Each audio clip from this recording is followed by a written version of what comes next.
السلام علیکم ورحمۃ اللہ وبرکاتہ۔ وعلیکم السلام ورحمۃ اللہ وبرکاتہ۔ آج کا میرا موضوع احادیث ہے۔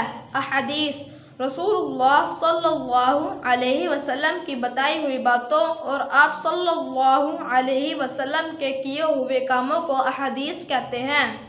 رسول اللہ صلی اللہ علیہ وسلم نے فرمایا، جس نے میری امت کے لیے 40 احادیث ان کے دینی امور سے متعلق یاد کیے، اللہ تعالیٰ اس کو فقیر اٹھائیں گے اور میں قیامت کے دن اس کے لیے سفارشی اور گواہ ہوں گا۔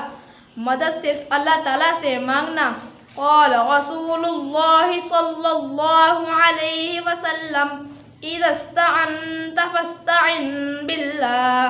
ترجمہ، رسول اللہ صلی اللہ علیہ وسلم نے فرمایا، جب بھی تم مدد مانگو تو اللہ تعالیٰ ہی سے مانگا کرو۔ قرآن کریم پڑھنے اور پڑھانے کی فضیلت۔ قال رسول اللہ صلی اللہ علیہ وسلم، خیرکم من تعلم القرآن وعلمہ۔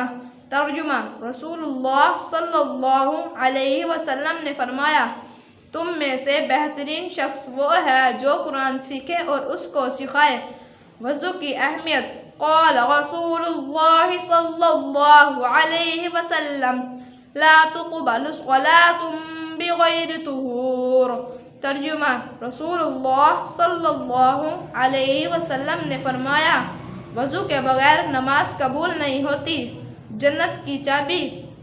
قال رسول اللہ صلی اللہ علیہ وسلم، مفتاح الجنت الصلاۃ۔ ترجمہ، رسول اللہ صلی اللہ علیہ وسلم نے فرمایا، جنت کی چابی نماز ہے۔ وآخر دعوانا عن الحمد للہ رب العالمین۔ ماشاء اللہ۔